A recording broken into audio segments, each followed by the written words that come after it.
All right, the shot clock's not ticking.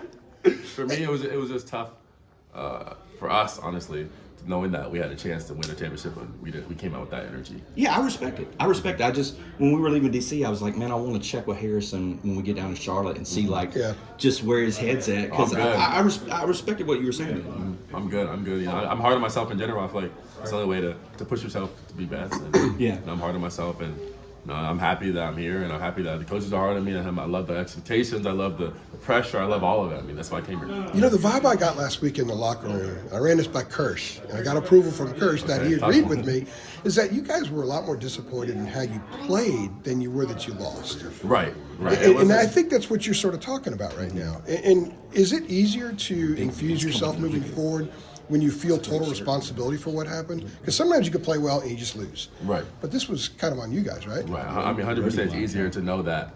I mean, it's hard and it's easy. And it's hard to know that you lost yourself and you kind of beat yourself, but it's easier to know that, you know, it's something that you can fix and it's something that's tangible. Whereas there's some games where you play amazing and then you still lose, and it's tough to handle those games. But for us, I mean, I feel like we're so good that when we play defense hard and we play together, I mean, there's not any team in the country that can beat us. And that's what bothered you, right? Right.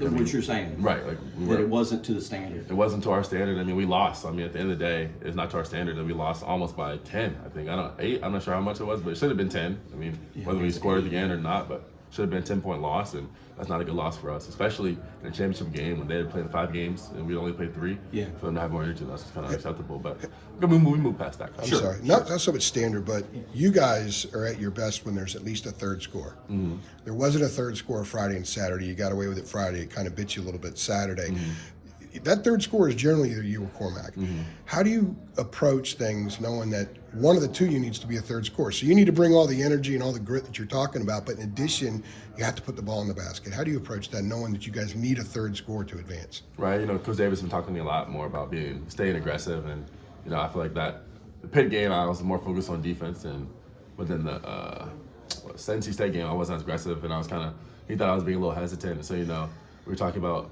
other ways to get me going and just being more aggressive, and you know, we've gotten to pretty good. You had a drive on the right baseline that you had a shot and you kicked it out to the perimeter. Is that an example of what you're talking about?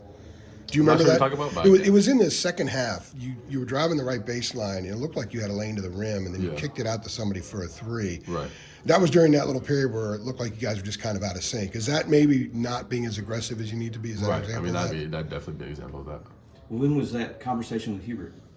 I mean, it's just been all throughout. I mean, it's kind when of you were talking about other ways to get you going, that type of thing. I mean, it's really just been since that loss. I mean, just talk about how he needs me to be aggressive, and we're better whenever everyone's going, and to be aggressive and trust my work. I mean, we play a fast style, so don't overthink and just trust your instincts. And you're like, I know. I mean, I definitely. I mean, he's done what I want to do, so I'm all ears when it comes to all these coaches. Honestly, I mean, that's the one thing I really love about this place. I mean, they've all done exactly what we wanted to do. They played here. They won at the highest level. They played in March Madness. They played in the NBA. So, I mean, there's nothing I know that they don't know. You know what I mean? Yeah. Has there been any added conversations, or just maybe I don't know how to describe it, that RJ and Armando had that run 2 years ago? Right. You haven't played in this tournament. Cormac was in 2 years ago one time. And the other guys haven't been in it. So have they kind of told you guys a little bit how it's different from the music in the arena is different.